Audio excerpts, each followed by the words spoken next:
1300 সালের শেষের দিকে তৈরি একটি পর্তুগিজ জাহাজ, যা ছিল সেই সময়ে পুরো পৃথিবী বিখ্যাত। আর এটা চীনের মিং সাম্রাজ্যের একটি পুরনো জাহাজ। দেখে মনে হয় সমুদ্রের পৃষ্ঠে একটি দানব। শত শত কামান, শত শত বন্দুক, শত শত সৈন্য এবং ছোট ছোট নৌকা নিয়ে গড়ে উঠেছে একটি যেন বিশাল শহর। এক কথায় এটি ছিল চীনের বাম হাত অথবা ক্ষমতা।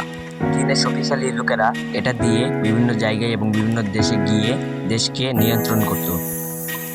জাহাজগুলো ছিল সংখ্যায় অনেক। এটা ছিল সৈন্যের বহর। আর এই বড় দানবটা তৈরি করেছিল একটি মানব, যার উচ্চতা 7 ফিট। আজ আমরা জানবো সে কিভাবে সমুদ্রটা জয় করে ফেলেছিল। কোনো জাহাজই ছিল না, এটি ছিল ইতিহাসের পাতায় একটি বড় সাম্রাজ্য। চলুন জানা যাক, এমন জাহাজ কি সত্যিই ছিল, নাকি মানুষ মুখে শোনা কল্পকাহিনী। ইতিহাসের পাতায় লেখা আছে এরকমই দৈত্যকার জাহাজ, যে জাহাজের গল্প শুনলে মনে হবে কোনো রূপকথার গল্প শুনেছি, কিন্তু এটাই সত্যি। চলুন কথা না বাড়িয়ে শুরু করা যাক। 1300 শতাব্দীর শেষের দিকে এই গল্পটি শুরু হয়। আসলে গল্প নয়, এটা বাস্তবতা। তখন চীনের দক্ষিণ প্রদেশে ইউনান প্রদেশে বসবাস করত মাত্র 10 বছরের বালক। সে জানতো না তার জীবন ইতিহাসের পাতায় সমুদ্রের মধ্যে লিপ্ত হয়ে থাকবে। তার বাবা ছিলেন মঙ্গল শাসকদের এক কর্মচারী। মিং সাম্রাজ্য যখন ইয়াং সাম্রাজ্যকে পরাস্ত করে তখন শুরু হয় এক ভয়ানক নির্মম নিয়ম-কানুন। সেই আক্রমণে ছেলেটা তার বাবাকে হারায়।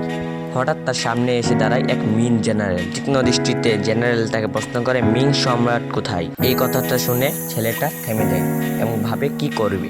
ছেলেটা হঠাৎ করে পুকুরে পানিতে ঝাঁপ দেয় এবং সেখান থেকে ধরে নেওয়া হয়। কিন্তু সম্রাটের কাছে পৌঁছানোর আগে তার জীবনে ঘটে যায় এক নিষ্ঠুর ঘটনা। অর্থাৎ তাকে বানানো হয় ইউনাক, অর্থাৎ তার দেহ থেকে পুরুষত্ব কেড়ে নেওয়া হয়। এর ফলে খুলে যায় তার ক্ষমতার সব শক্তি, কারণ মিং সাম্রাজ্যে ইউনাকদের একটি আলাদা গুরুত্ব ছিল।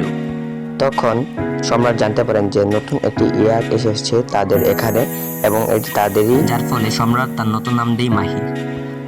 সময় কেটে যায় এবং ধীরে ধীরে সে বালকটি বড় হয়ে ওঠে। তার কিছু হরমোনের সমস্যা থাকায় তার হাড় অনেক মজবুত এবং লম্বা হতে থাকে।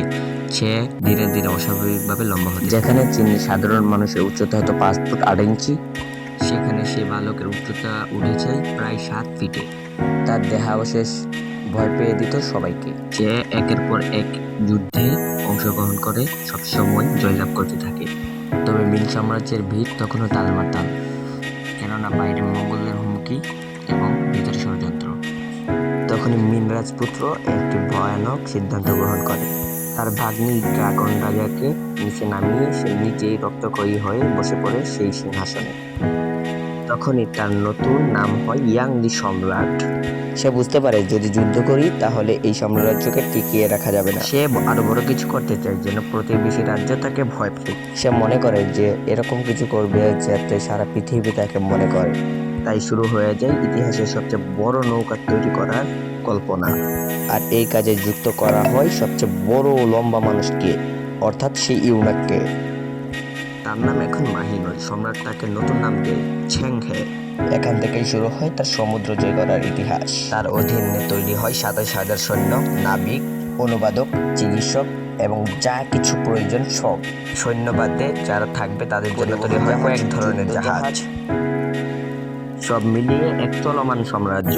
কিন্তু সবার নজর কাড়ে সেই কিংবদন্তি বড় জাহাজ, অর্থাৎ এবং প্রস্থে প্রায় 180 ফুট।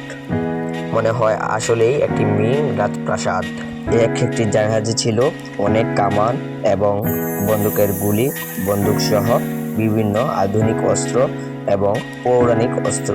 এই অস্ত্রগুলো দিয়ে তার শত্রুদের উপর নিয়ন্ত্রণ করতে এগিয়ে যাচ্ছে। বিদেশি রাজারা যখন এই সমস্ত জাহাজ দেখত তখন তারা মুগ্ধ হয়ে যেত, বাধ্য হয়ে যুদ্ধ না করে মাথা নত করত। 1405 সালে হয় তাদের প্রথম অভিযান। অনেক কিলোমিটার পথ পাড়ি দিয়ে প্রথম থামে মালয়েশিয়া, ইন্দোনেশিয়া এবং মালদ্বীপে। জলদস্যুদের দমন করে বানায় নিরাপদ বাণিজ্য পথ। এই ছেলের কাহিনী এখানেই শেষ নয়। ভালো লাগলে জাহাজের ব্লগ ভিডিওতে কমেন্ট করে বলবেন যে কেমন হয়েছে এবং নতুন কি ভিডিও পেতে চান তাহলে বলে যাবেন আমাদের কমেন্ট বক্সে। আজকের জন্য এতটুকুই, বিদায়।